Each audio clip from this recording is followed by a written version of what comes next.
December 2024 SAAL structured conversation. Before we get started, we want to let you know that our presentation today is being recorded and is available in with closed captioning as needed. My name is John Sayre, and I'm the Associate Director of Academic Advising at the College of Charleston in Charleston, South Carolina, and I'm a member of the SAAL Professional Learning and Development Committee. On behalf of the committee, we want to thank you for participating in today's structured conversation. SAAL in our committee is committed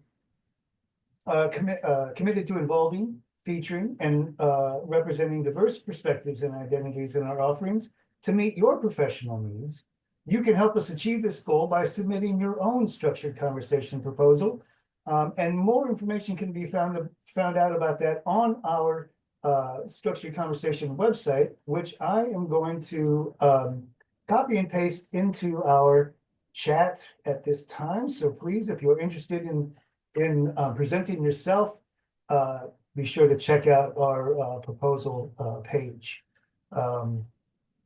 During the presentation today, we invite all of you to participate by asking questions, sharing comments, and providing feedback through the chat function in Zoom, which we will be monitoring. So if you have questions as we progress, please feel free to add them to the chat, and then we'll make sure that our presenters have time to address those as we proceed. Additionally, please add your name and your position and perhaps your institution, if you like, into the chat function so that our presenters can know who's with us here today and can address you directly. Now on to why we're here today. Please join me in welcoming our presenters from Anthology, Dr. Andy Miller, the Director of Product Management, and Jessica Duvall, who is the Senior Product Manager. In just a moment, they're going to introduce themselves, and then they're going to share their presentation with us, which is titled Beyond the Jigsaw Puzzle, Solving the Student Success Rubik's Cube. Thank you for being here with us today. Andy, Jessica, the floor is yours. Wonderful, John. Thank you for the warm introduction. And folks, thanks for having us. Actually want to start off with a pop quiz, a bit of a question. If you can add into the chat, anyone have any guesses how many different permutations there are of a Rubik's Cube? And the reason we're doing that is actually I love this as a visual metaphor for the student success puzzle, that it's not, excuse me, not just a one-dimensional, let's support them in their academic endeavors, but it's much more complicated as we look at their career trajectories. We look at their engagement across student affairs, their co-curricular engagement and otherwise. So again, anyone have any guesses? Well, spoiler alert, we will jump in. Oh, shoot. Sorry, I do this all the time. I talk ahead of my slides all the time. So introductions, John had already introduced Jess and I, but I'm Andy Miller. I serve as the Director of Product for Anthology, working specifically with our student achievement products. So Reach is our CRM, Engage as our student affairs and engagement platform. Baseline is a part of that as well. Trying to think, there's a couple of other CRMs that are legacy that are within the portfolio as well. Before coming to Anthology, I actually served as the Director of Academic and Career Advising at Concordia University, Wisconsin. And so we'll actually talk about some of those experiences to illustrate the points that we're making. But before that, my foray into higher ed actually came through coaching football. And the analysis and the assessment that came through every single player on every single play, analyzing those trends and tendencies, has actually been very formative for me as it pertains to student success. To take that same sort of mentality, working with Maureen on the student success analytics community group for EDUCAUSE the past few years. And so, yeah, that's me. Jess, do you want to give a quick introduction? Yeah. Yeah, hi everybody. My name is Jessica Duvall. My pronouns are she, her, and I'm the senior product manager at Anthology for both Anthology Engage and Anthology Baseline. So really thinking about our student affairs solutions, as Andy referred to. Prior to joining the Anthology team about 2 years ago, I was actually on campus for 10 years working in student affairs. I started out as a program coordinator in direct student service, particularly working in our diversity, equity, and inclusion offices, and then actually transitioned through that experience into learning a whole lot more about assessment and student affairs assessment. I attribute a lot of that learning to SAAL itself, and really being able to kind of grow my competencies as an assessment professional who didn't come in the door as one, as I think most of us often don't. But really thinking about the ways that we can use co-curricular data to kind of demonstrate what the research tells us, that an engaged student is a retained student, but how do we know what's happening on our campus and the realities of that? And with that, I was an engaged administrator and have joined the other side, as it were, to think about how do we take those learnings and those lessons and bring them to even more institutions more globally. So excited to be here. Thank you. So some of the outcomes for today, we have three in particular. One is that through this, you will have exposure to understanding how to enhance your academic advising efforts through data-informed practices. We'll also discuss fostering campus collaboration, that you recognize as much as we want to make data informed decisions, that we want to be quantitatively minded, we're still very much qualitative people at heart. And so how can we nurture these relationships in a way that helps us make the best use of the data at hand? And then the third is, how can technology fit into this overall piece? So how can you leverage technology for student success? So as I mentioned, I like using the Rubik's Cube as a visual metaphor for that student success puzzle, because it is multifaceted, it's multidimensional. Decisions that you make on your academic engagement are certainly going to impact your co-curricular engagement and vice versa. Oh, I'm getting a bit of feedback. Go down past that. Okay, there we go. I think we're all set. All right, so if you think about the Rubik's Cube, you ask the question, how many permutations are there? How many different ways can those squares be configured? The answer is actually 43 quintillion, which is 43 followed by 18 zeros. Like, that number for me is rather unfathomable. But the interesting thing about a Rubik's Cube is that every single permutation can be solved in as little as 20 moves. And the reason is that people who are, assessment folk at heart have looked at this and said, how can we distill these down into a series of repeatable moves that are easy for people to remember, that help you solve this in record time? I mean, for some people, I think that the record is like 3.5 seconds, something completely bonkers like that. But again, all of this, as you think about holistic student success, that when a student comes to your institution, it's not just coming to get a degree, but they have that transformative experience that helps them grow as a person in mind, body, spirit, that you want to get them engaged in the classroom, get them engaged outside the classroom, get them exposed through internships and shadow opportunities in career places to help them grow and blossom and see the world in a completely different light. They all have different backgrounds, whether we're looking at different demographic data, we're looking at their academic history data, non-cognitive data, looking at behavioral data, and across the board here, I actually think 43 quintillion permutations of a student is entirely reasonable, that you would have, like, no two students are going to have the exact same set of experiences. So how do you deliver a scalable way to minister to their needs?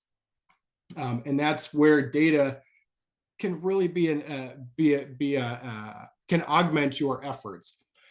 But what you'll find is that it's not necessarily just having more data, having a bigger set of data. Like, you hear people talk about a data lake, let's pour all these different data elements into it, which is great. That's a really good, like, initial first step. But it's not just about more data, it's about having better data. Also recognize that quest is perpetual, that no matter what data you bring in, how much data you bring, where it comes from, there will always be a bit of risk, because there are going to be different scenarios that we haven't accounted for before. There are things that happen in the day-to-day lives of a student that there's really not a practical way to quantify. Like, is there a way to track, hey, this student's car broke down and that made them 30 minutes late to class in which they had a quiz, and now someone who has test anxiety, they're late for a quiz and all the ramifications therein. Like, those are the sorts of things that have a very real and tangible impact that are, at the moment, my imagination has not yet figured out how we could quantify that. I think that's something that is left to be innovated. Let's see. So the other piece that's really important here, and so as we're looking at bringing in more data, bringing in better data, that it's always going to be a continual process of improvement. We also want to make sure that humans are at the center, not only folks who are in academic advising, who are in student affairs, that you often are the decision maker. When you have all of these data, you want to make a data-informed decision. That implies someone needs to make a decision. That's often you. That can't be done through the data. There are certain things, we as an industry can automate transactional things. But you can't, like, you have artificial intelligence and things that can think through logically as we can, and often faster, but there's no such thing as artificial empathy, artificial heart. Like, you can try to fake it, but that comes through very disingenuous. It's the people right here in this room, the advisors, the student affairs professionals, who build those individual relationships. And so it requires people at the center. The other part then is also thinking about the beneficiaries of those decisions, our students, our learners, that the decisions we're making because of these data, we always need to be cognizant that they are the recipients of those decisions. And so how do we use the information at hand to make the best decision possible, to put them in the best position to succeed? Or in those moments where they are the decision maker, how can we surface these data in a way that helps them make the best decision with the data at hand? I love using this framework as a way to really think about where people may fall on the spectrum of your capacity for making a data-informed decision. Maureen will recognize this. She was one of the co-authors. And as we were talking about this, how do we structure this? It's not a linear process. I initially thought it was, that you need to be prepared to make a data-informed decision. And then you go and you collect your data and you curate those data and you clean them and you analyze them and you make a decision, rinse and repeat. But it's not, is that a lot of you already have different processes in place. You have pockets of data, sometimes very large swaths of data. Sometimes you have some dark data. You have all of these different areas of data and different processes in place. So it's very likely that you are not starting at the beginning, but rather starting somewhere in the middle of this circle right here, this spiral. And so actually want people to embrace that wherever you are in the process, to embrace that opportunity, that you have a decision that you need to make. There's data that you want to help inform that decision. There's going to be ramifications from that. So are you prepared to make those specific decisions? And what are the processes by which you analyze those data so that you're making a prudent decision with the information at hand?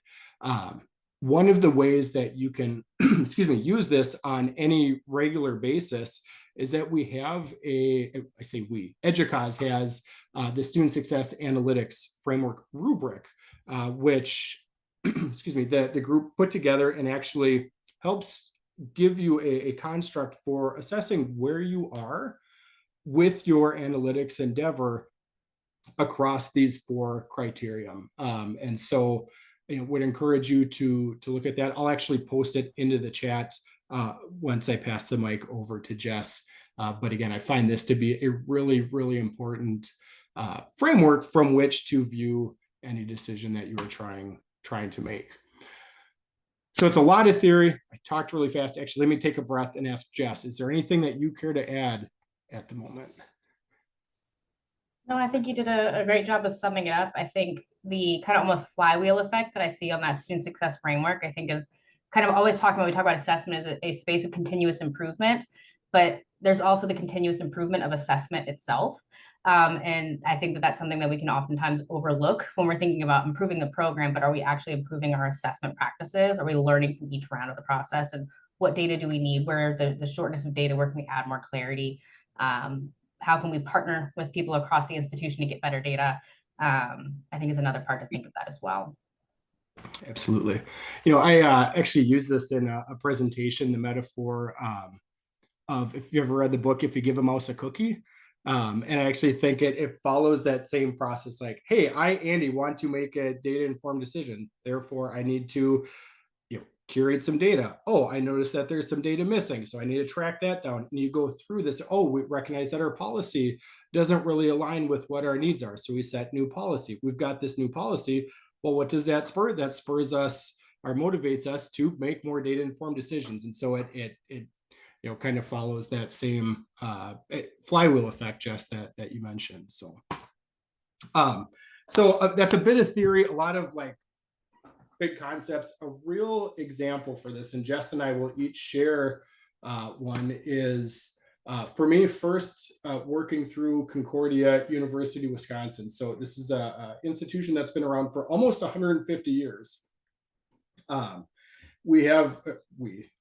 The Concordia has a traditional undergraduate population, their enrollment of around 3,000. It's about 8,500 overall. There's a heavy online presence and a tremendous graduate school as well.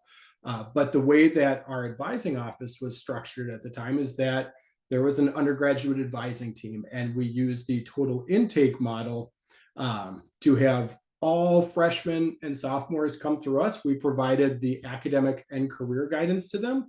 And then as they moved into upper division status, excuse me, we transitioned them to a faculty advisor for a lot more of the academic content, while we maintained that relationship on the career, their career development. So working on resumes, getting them connected with internships, doing the job search as they got closer to graduation, and being able to minister to those needs that way. Concordia is a private faith-based institution, actually on the shores of Lake Michigan. You can see Milwaukee just a little bit in the background. I don't know if you can see my mouse, but the in the horizon there is downtown Milwaukee. And there was this tremendous desire for, across led by our VP of institutional research, for us to be more data informed. And so purchased an analytics platform, a multidimensional data warehouse. And she said, we've got this, we're investing a lot of money in this piece of technology. We need to make sure that we get this right. And so she brought together about 24 people from across the institution. There were academic advisors there. There's people from our Learning Resource Center, our dean, our VPSA. We had a couple faculty. There's other senior leadership, IT, of course. So there was this broad swath of stakeholders. And for the first time ever, we're all sitting in the table recognizing we're all trying to solve a lot of the same problems. But too often, we had been trying to do that in isolation. And so we created this Strategic Information Analysis Council, SEAC, we called it. Hired loves our acronyms. At any rate, it was a data governance council, right? And so we have this cross-functional group that is really just talking about, if we make a change to a program code, these are all the ramifications as for financial aid. This is what it means in the advising office. Here's how it impacts IT, and all the way on down the list. And so it really helped us clean up our data integrity across campus. But taking that a step further, is that on the advising side, as we had this tool, we now had access to a lot of academic data we hadn't had access to before. Historically, there was a dearth of attendance data, which is very near and dear to me. But, despite it being a policy, there was very little accountability and follow through for faculty to actually record attendance. And for something as critical as attendance is for student success, the fact that we just weren't collecting those data was a huge miss on our part.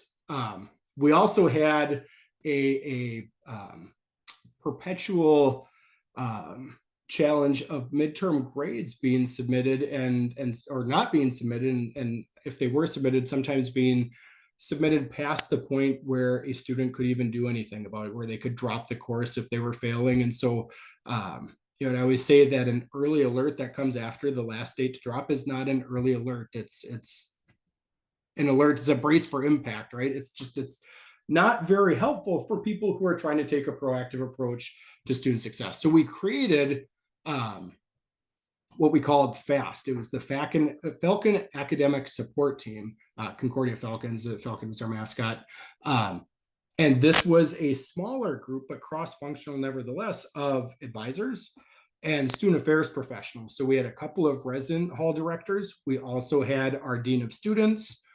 And we had someone from counseling there as well. And then again, all of the advisors. And so what we were recognizing as an advising team is that we had access to these data and we were motivated to act. We said, you know, I can look and I've got all of these alerts that are telling me that Maureen needs intervention. But I keep emailing Maureen. I've even called her. And as a student who is not engaged, it's no surprise that they weren't engaging with their academic advisor. So what do we do about this? You know, as advisors, we espouse an internal locus of control. And so what are the things that we can control? Well, we've got a good relationship with a couple of our friends over in residence life. So we call up the residence hall director. She walks down, knocks on the door for the student that we need, and literally walks them into the advising office. And we sit down and have a chat. And the student, like, it sounds really invasive, but even literature will show that those sorts of efforts, students feel like they're cared for. They feel, for oftentimes for the first time, that they're truly supported. And we saw that happen, and we started to get students, get connected with students and help to take a more proactive approach. Now we did this again on with FAST, is that we would have these data and we would say, you know, I've got 5 students who I think, you know, are at risk, but I don't have a complete set of data. Who else can I talk to? Well, that's where our student affairs friends were able to say, you know, they could bring in a safe and confidential environment to say, you know what, this student had 2 drinking tickets, or, hey, actually, we just know because it's a small campus and our residence hall assistant has a good relationship. They broke up with their boyfriend or girlfriend, like all of these things that generally aren't anyone's business, but they help piece together a more complicated puzzle for how do you help a student deal with the adversity that they're facing on campus so that they can make the most of their time. And so you need to help them process, get them connected with the right resources, whether it's counseling, whether it's getting connected with the health center or with an advisor, tutoring, and otherwise. This was the first place where we could use these relationships to piece together data in a safe way, that it wasn't blasting this stuff into the CRM for the world to see, or at least all of your CRM users, but rather using those data in a really safe and prudent way. And then we also had counseling there, not that they would share or disclose anything, but rather they were able to then hear right away if someone needed intervention on the mental health side. And so this was a really great way, again, to get them connected, get them supported beyond just their academic or co-curricular engagement, but to truly minister broadly. And as we went through this week after week, semester after semester, we started to see a lot of trends. We saw that, you know, attendance data was not being recorded. And so we then discussed, how do we go about solving this? A lot of that came just through one-on-one conversations with faculty saying, you know what, these data are actually being used. And for some of them, that was enough to say, cool, I thought it was a black hole. That's why I didn't record it. Consider it done. They did. We got connected with their students. Their students started showing up for class, and it created that flywheel effect. The midterm grades, this was actually a really good one, is that we had our vice provost of faculty ended up being a mentor for a couple of our students who were on academic probation. She said, Andy, you know, it's midterms. I'm trying to see all the grades. How come these 2 students don't have all their midterm grades? I said, let me tell you, turns out this has been a challenge that we've had. And she jumped on it right away, not just for her two students, but helped to bring that accountability and in the best of ways to say, look, folks, this is a policy that we have. Here's the purpose of these data. It's how this is being used, and we have a responsibility to our students to support them. So get your midterm grades in. And we started to get a lot better, cleaner data because we had better compliance around some of those expectations. So again, all of this, the alerts spawned this group. This group became a voice of advocacy to the larger Data Governance Council, which helped instill policies that fueled better, cleaner data for our early alerts. And so created that flywheel effect. And because of that, in our first year, we boosted our retention 10 percentage points, which was tremendous. And a lot of it came just because we cleaned up the processes. We got access to better data earlier and started to act upon. And so it really was this cross campus collaboration that had fueled all of these really, really happy byproducts, but most importantly, made a tremendous impact for student success. Now, I recognize that's at a small school or a smaller school. So you may think, you know what, it's easy to do there, but that won't scale. I'd like to pass it over to Jess, who can talk about her experience with a similar approach at Kennesaw State. Hi. I was at Kennesaw State for 10 years and had, as I mentioned earlier, kind of transitioned towards student affairs assessment, particularly probably like post 2020. And there was a lot of factors that really drove the way that our division was rethinking the way that we approach student affairs data. Our institution was fairly new. Which is definitely a big difference from Andy's experience. We were, celebrating our 50th year. And so we didn't have a lot of legacy of processes, which can be a blessing and a curse oftentimes when you think about how do we move forward and bring forward new ideas. But we were a very large institution. We had grown really, really fast. As I show down here at the bottom, we went through a lot of change. In fall of 2011, we had 24,000 students. And by fall of 2021, in 10 years, we were at over 43,000 students. So we were a young institution that grew really, really fast. And I think the biggest part that kind of really pushed us to start thinking about data in a different way is the amount of change that we went through. We had Betty Siegel, who was one of our presidents. She had been there for a very long time. And then we went through a pretty rapid change as an institution in a short period of time. For an institution that was just over 50 years old, we're over that now, but at the time it was around 50 years. We had 6 presidents total, but 5 of the 6 presidents had come in the past 7 years. And so we had a lot of institutional change.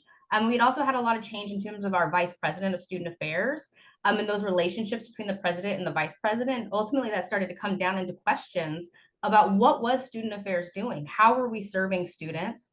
How are we making data-informed decisions? How are we keeping the students at the center of those decisions? And how do we know we're being efficacious in the work that we were doing, in particular in the division? So where historically a lot of these assessment conversations have been really formulated around individual department annual reports, we really started to think about this concept of bigger data and what could we know about our students more holistically as a division to inform what our practices and honestly just tell our story about what it was that we were doing in student affairs and how we were serving students. Now, with that, for my assessment-minded folks, like I always would joke around that, simple questions have really complicated answers. And that was kind of where my foray into assessment came in, is like we had our new vice president would ask, how many students were served in the Division of Student Affairs last year? And that was an incredibly complicated question that we had received. And really thinking about how do we start collecting data and thinking about the strategic ways that we're collecting data. And that really started for us in student affairs of thinking about how are we capturing co-curricular experiences in ways that are even and meaningful across the 20 different departments that we're reporting up to the Division of Student Affairs. And thinking about what systems are we using to collect that data? How are we defining and quantifying data? So I give that context to talk about from a purely student affairs lens. That was some of the effort that we had been working through. But some other colleagues who are also getting this pressure, not pressure, I think that's probably a strong word, incentive to be more data informed, particularly thinking about our 6-year graduation rate as an institution. I know nationally those are numbers that we're wanting to improve, and we certainly had an objective at Kennesaw State that we wanted to improve that 6-year graduation rate. And we had a pretty powerful first year retention rate, but really that 6-year graduation rate had a room for improvement. And Andy, if you go ahead and advance the slide for me. One of the questions, like things that we had started coming up and had a different team had kind of come to the realization was, is that we had a ton of seniors who had enough credits to graduate, but hadn't completed a form to put their petition to graduate that would trigger their degree audit and determine their eligibility for graduation. So we had data saying, hey, here's how many students who are seniors, how many credit hours they have, what's the minimum number of credit hours required. And there was a big number of students who just hadn't completed the form. And so what I want to kind of talk about here is how some of the project that we were doing in student affairs and some of the relationships that we had started to build across campus ultimately help us think about creative ways that we could go about solving this problem that we had at a campus where seniors just weren't filling out a form that could otherwise get them to graduate. If you go ahead and advance the next slide for me, please. So ultimately this came through. I talked a little bit about the student affairs project and what we had been doing. We had set a goal in the support of our VPSA that within reason, we're going to try to collect every kind of meaningful touch point that we were having with a student across our entire division. For us, that meant every time a student visited a resource center, so if they were going to the veterans office or they were going to the LGBTQ office, they were tapping in, is the term that we always used, to track that attendance, that what resources were they using. When we were thinking about all the programs that our Division of Student Affairs was hosting, our events and programs, we were also being really intentional about tracking attendance there and motivating our student organizations to track that attendance, because there was just the effort. We had to start somewhere. When we talk about that flywheel of how are we collecting the data, we decided that was our foray, that we just wanted to collect data about what are students doing already so that we can then use that data to inform our continuous improvement process.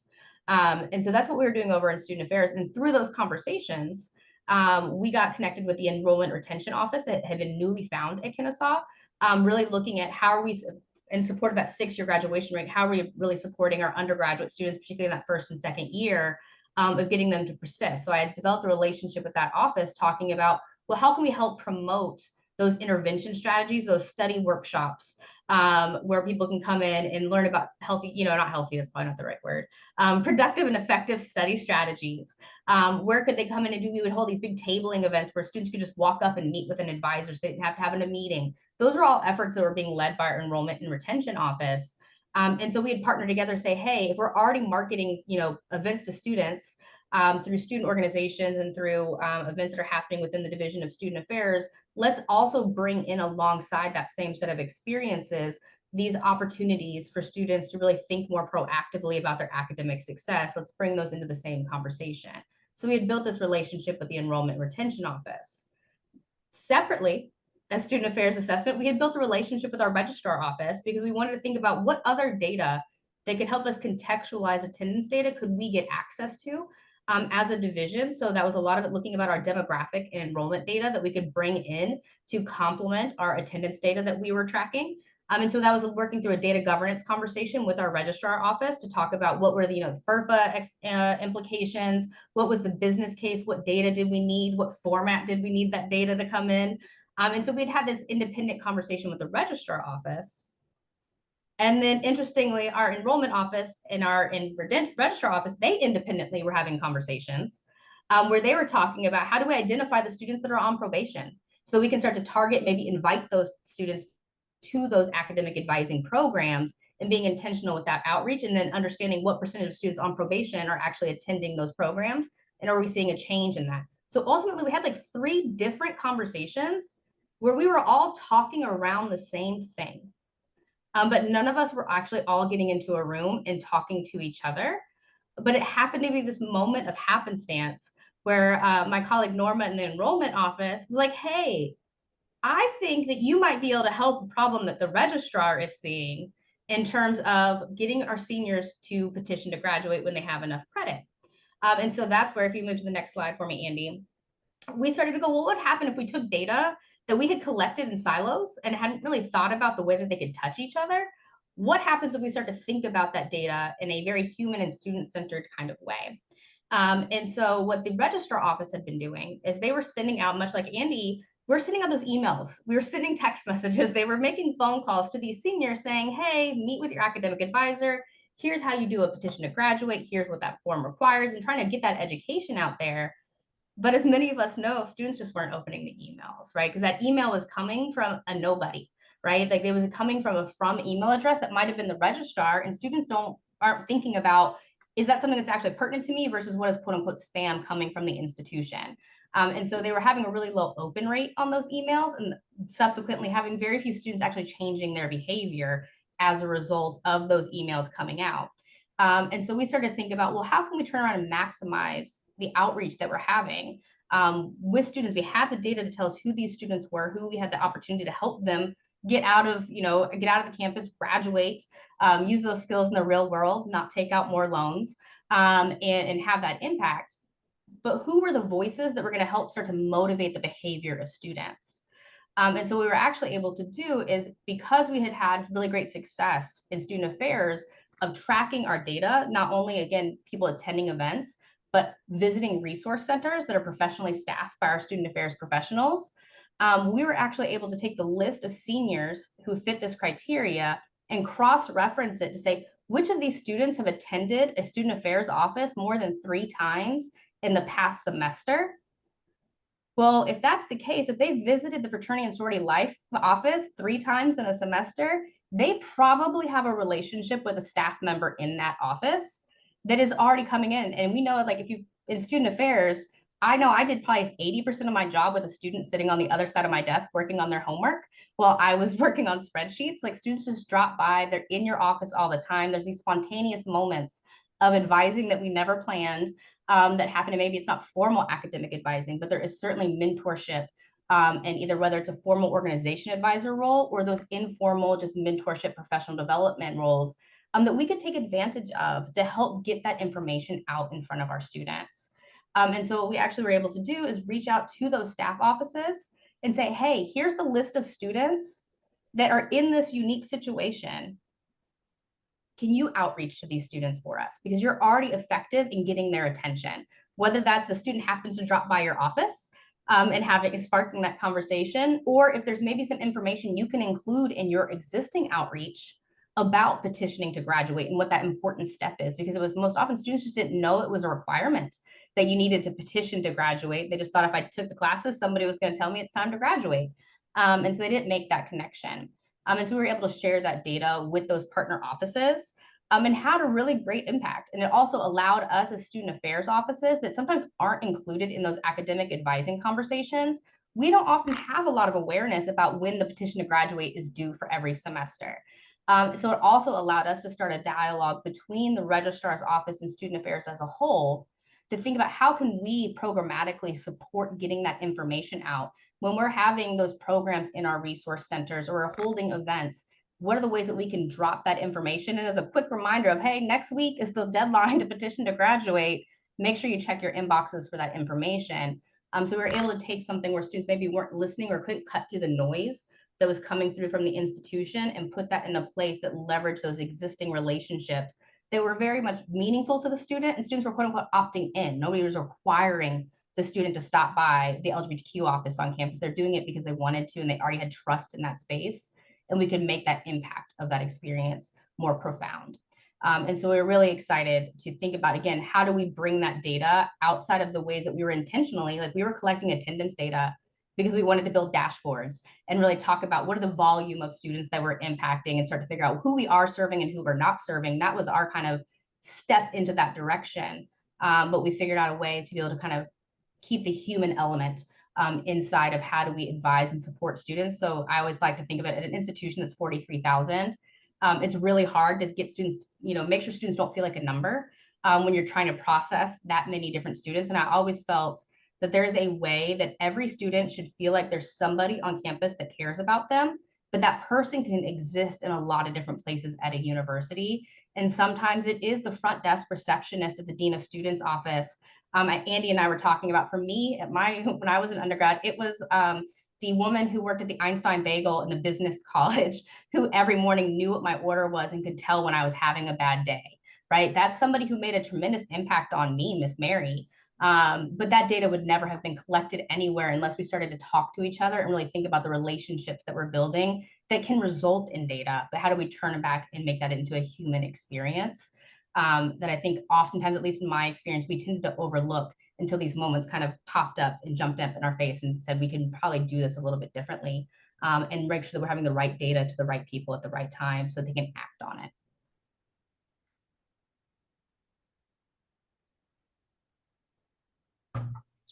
So the next iteration of this, as you know, we talk about two examples, and I'm sure each of you have similar examples, ways that you can, ways that you could share that are similar to what we've done here. Maureen, I will let Jess answer your question directly, but more conceptually, you know, where do these data live? How are they brought together? That's actually the part that I love so much about working in ed tech now and in a product space, is that Jess and I get to join forces in systematizing these sorts of connections, doing the hard work of making systems and data integrate in a seamless way so that people, you know, advisors, student affairs professionals don't have to spend all their time in the land of IT, but rather get to spend that time working with students. And so I will, you know, just for a moment, use our products to illustrate how this works. So Reach, being our CRM, has that student success component. Some of the things that we've been working on with Jess and the Engage team specifically is taking those involvement data and surfacing that on the student profile so that I can pull up Maureen on the CRM, and we go to the involvement tab, and you can see that she's involved with this, and she's on these clubs and organizations and has attended these events. These two events happen to coincide with the class she's in, so like we should talk about that.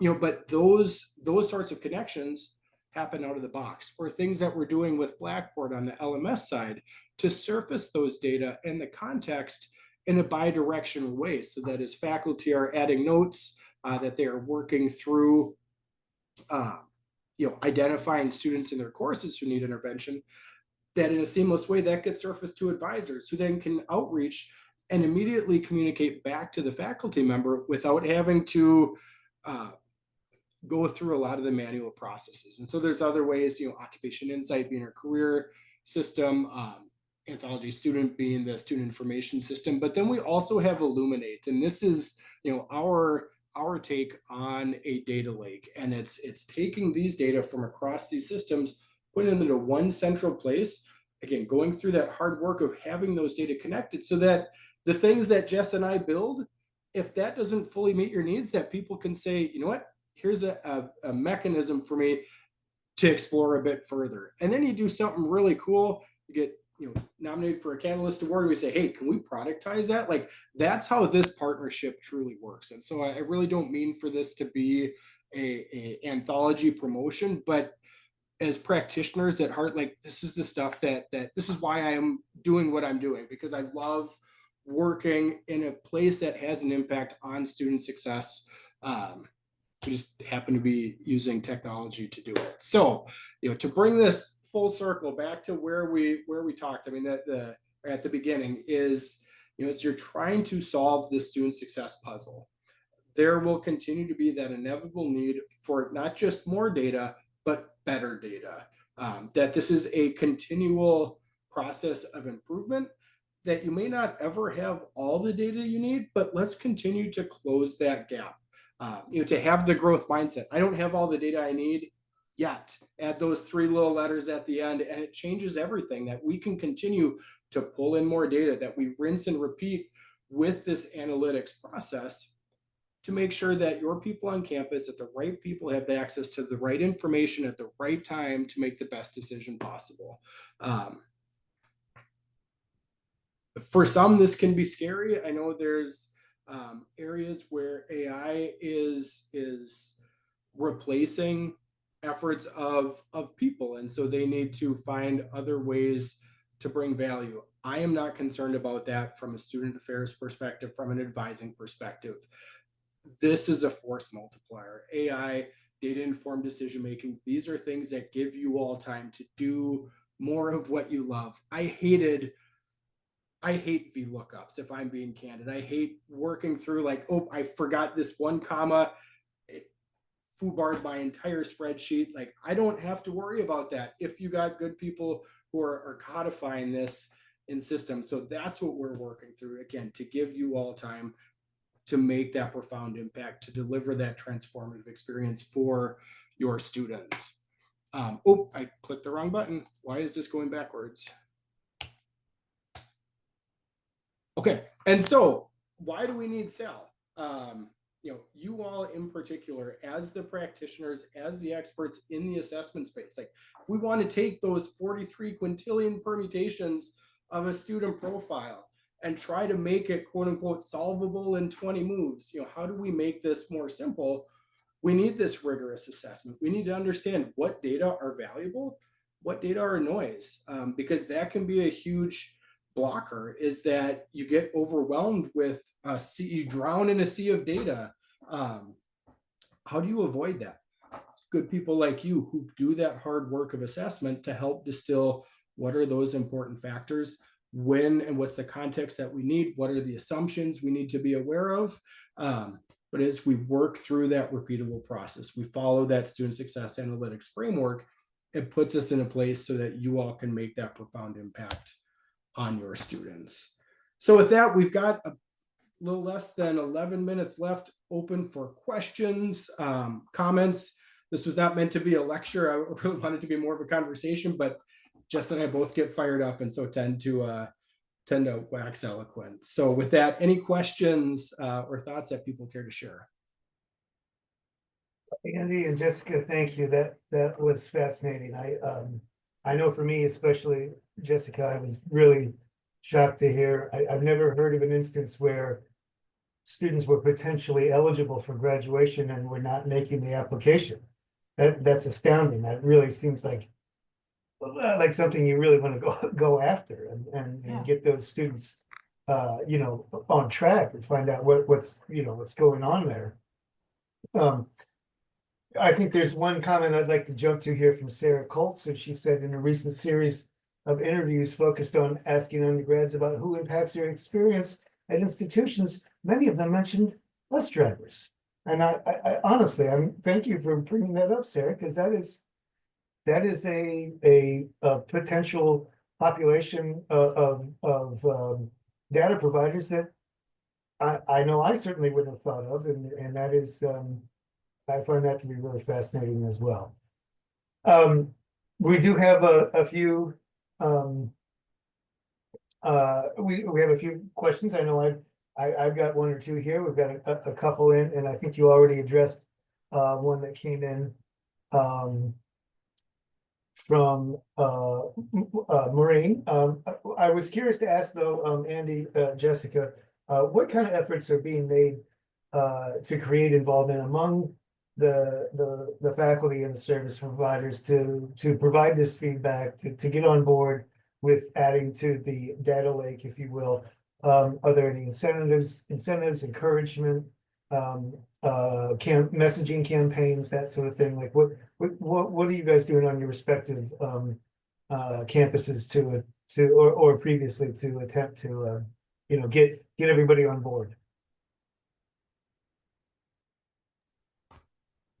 Yeah, I think one of the things that I found real helpful in that endeavor, it came through those one-on-one conversations. So like with I think of he was the head of our biological sciences, I think was the official name of it, but the chair for that program.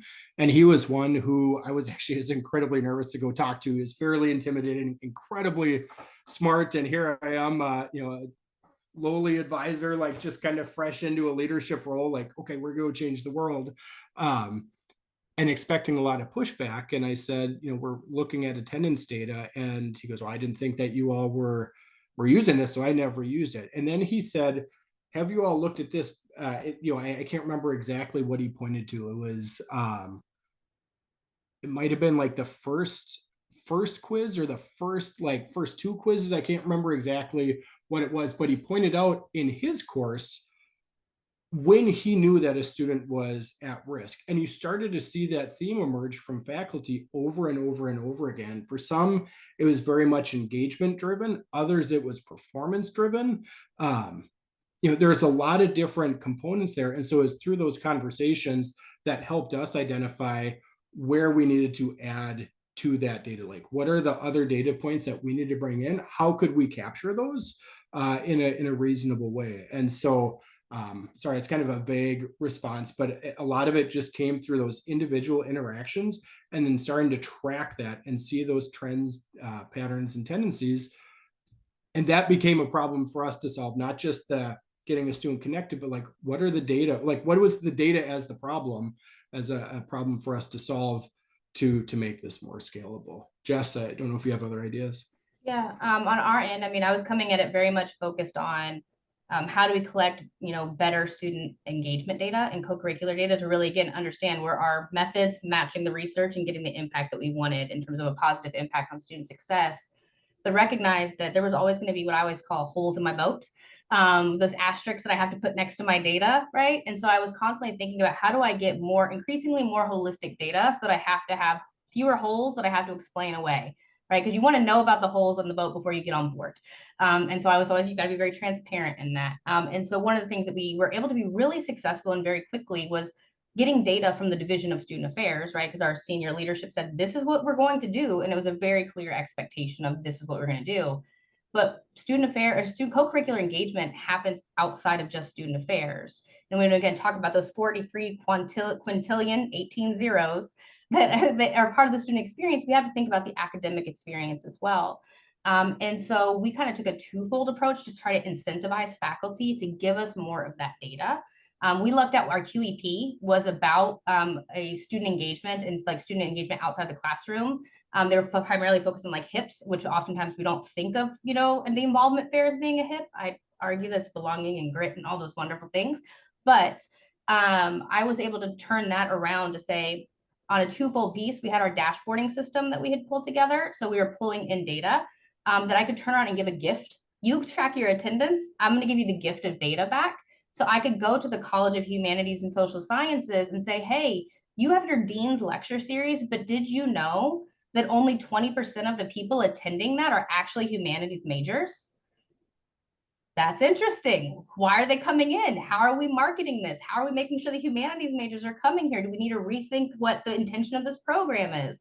To be able to give them back that data or show that, hey, the students who do come here and they go over time, those students are registering more frequently than those who are not for the next semester. Whatever that data would tell us, I was able to give that back in dashboards to our deans and assistant deans who are over the QEP.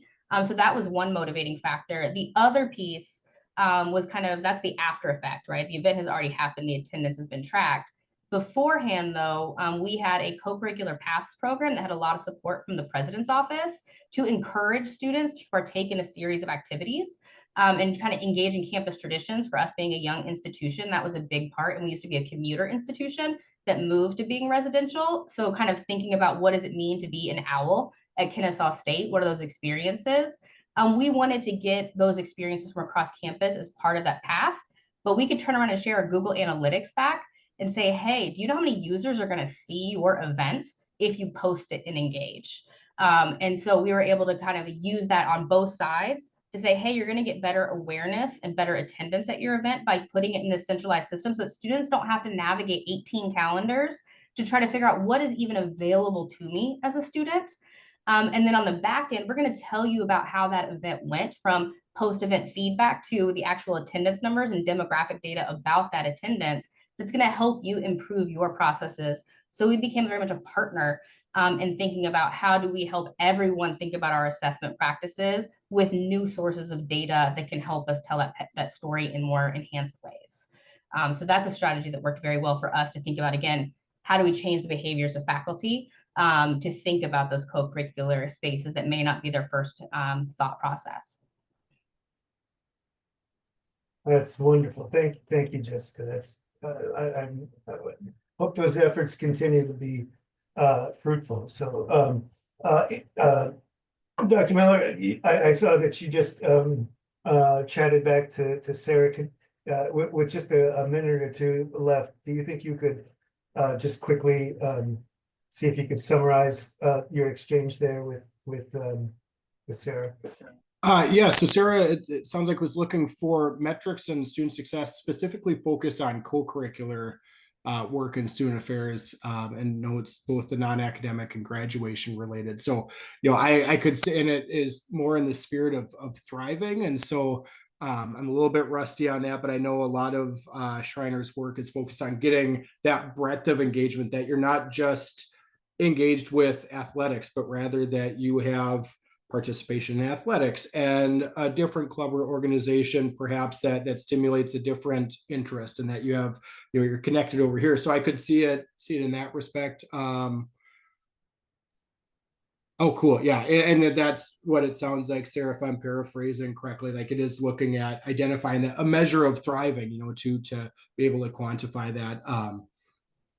I don't have any direct answers. I think that's a really compelling thought. I think a really great way, again, to, like, one of the examples, we have a lot of LMS data and we bring all these in. And part of it is that, again, it's like drinking from a fire hose. So we've since brought that together in a one metric that synthesizes a lot of these different components. I think something like that on the student affairs side would be super compelling, to look at frequency and breadth of engagement, patterns of engagement, and to distill it down to, individual score that, again, is not the be all end all, but it gives you that initial point of inquiry from which you can dive deeper. So We thank kind you, of, Sarah. try to quantify that with a co-curricular paths tool. So what we did is, our path was, for us, we were founded in 63. So it was complete 63 before your degree. And we wanted students to do 63 different things, kind of a choose your own adventure, but there were common categories. We wanted you to go to a dean's lecture series. So for whatever college it is, we wanted you to have that experience. We wanted you to attend first year convocation, attend an athletic event. So it was really about pushing students out of their comfort zone. And what we found is that most students could complete about 10% of the path without even knowing the path existed, which was a way to kind of get them in the door. But to complete all 63, you had to start being intentional about what types of experiences have I had, and what are new and different ways that I can expand on my experience. Which for me was always, that challenge conversation, that through college you're going to be challenged, and through that you'll be changed or affirmed in your belief systems and the way that you see the world, the experiences that you have. And we intentionally designed our path to be something that could motivate and guide students towards a broad breadth of experience. So we started to say, if you had really low path progression, that told us that there might be some outreach that we want to do to encourage you to get more involved on campus, or think about the ways that our path is not capturing the ways you are involved, and are there ways that we can change the way we're tracking to capture that experience as well. Good. Thank you. Thank you. And in the spirit of SAAL, I see that Professor Blair, Sarah is Professor Blair at the University of Michigan in this English and Language Literature Department in LSA over there at Michigan. So if anyone else has any other ideas that they'd like to share with Professor Blair, please grab her email from the chat, and I'm sure she would welcome any suggestions or conversation that you'd like to engage in. Thank you, everyone. That brings us to the end of our conversation for December. And as we conclude, please let's extend a round of digital applause to our presenters, Andy and Jessica, for a fascinating and wonderful conversation. I'd like to thank all of the members of the Professional Learning and Development Committee within SAAL for helping bringing this conversation to fruition today. A recording of this conversation will be available on our YouTube channel with any associated materials that Jessica and Andy are free to share. And again, shameless plug, if you'd like to do a structured conversation in the future, please check out our website and make a proposal. And thank you, everybody, for being here today. And we are adjourned. Thanks for having us, folks. Have a wonderful afternoon. Thank you. Bye.